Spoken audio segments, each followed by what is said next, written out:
বিশ্বের সব দেশেই হু হু করে বাড়ছে স্বর্ণের দাম। ২ বছরের ব্যবধানে এই ধাতুর মূল্য এখন দ্বিগুণ। তবে পার্শ্ববর্তী দেশ ভারত, পাকিস্তান ও নেপালের তুলনায় দাম বেশি বাংলাদেশে। প্রশ্ন হচ্ছে, স্বর্ণের বাজারে এত অস্থিরতার কারণ কি? কেন দাম বাড়ছে?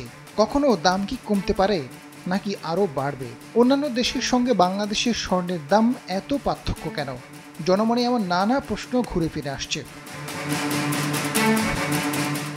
ওয়ার্ল্ড গোল্ড কাউন্সিলের তথ্য অনুযায়ী গেল সপ্তাহে বিশ্ব বাজারে স্বর্ণের দাম প্রথমবারের মতো প্রতি ট্রয় আউন্স $4,200 পৌঁছায়।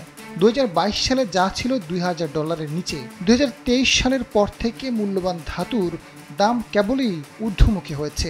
বিশ্ববাজারের সঙ্গে তাল মিলিয়ে বাংলাদেশেও বেড়েছে স্বর্ণের দাম।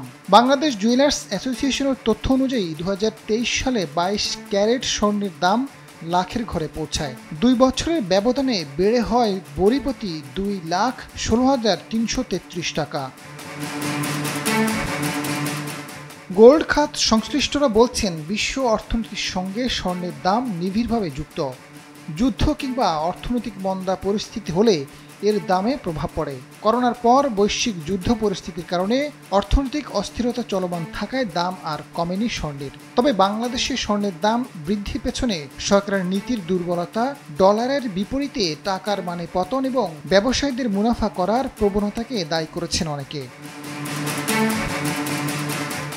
অর্থনীতিবিদরা বলছেন, বিভিন্ন দেশের কেন্দ্রীয় ব্যাংক রিজার্ভ হিসেবে ডলার সংরক্ষণ করত এতদিন।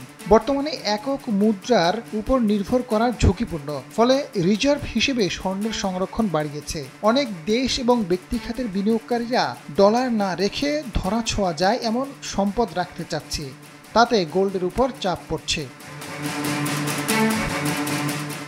বাংলাদেশের স্বর্ণের দাম অন্যান্য দেশের তুলনায় বেশি, এমনকি ভারত, পাকিস্তানের মতো দেশগুলোর থেকেও।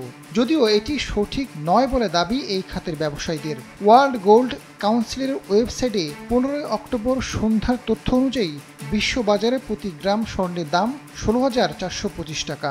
ভারত, পাকিস্তানও প্রায় একই দাম। বিপরীতে বাংলাদেশে প্রতি গ্রামের মূল্য 18,547 টাকা। ব্যবসায়ীরা বলছেন, আমদানির সুযোগ না থাকায় বিভিন্ন খাত থেকে স্বর্ণ কিনতে হয়। সরকার স্বর্ণ আমদানি করলে বাজার নিয়ন্ত্রিত থাকত।